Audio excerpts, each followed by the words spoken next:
علیکم، آپ دیکھ رہے ہیں کے نیوز ایچ ڈی۔ میں ہوں حارث علی شاہ گیلانی۔ چلتے ہیں آج کی اہم خبروں کی طرف۔ خبروں کا سلسلہ آگے بڑھاتے ہوئے رخ کریں گے ساہیوال کا، جہاں سے رپورٹ کر رہے ہیں ہمارے نمائندے گلفام حیدر قریشی۔ ڈپٹی کمشنر واجد علی شاہ کی ہدایت پر جعلی زرعی ادویات فروخت کرنے والوں کے خلاف کارروائی کا سلسلہ جاری ہے۔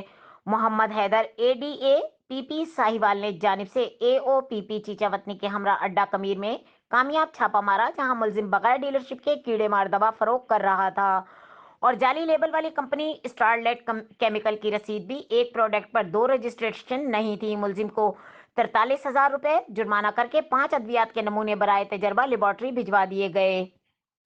مزید خبروں اور اپڈیٹس کے لیے ہمارے ساتھ رہیے گا، تب تک کے لیے اپنا خیال رکھیے گا۔ اللہ حافظ۔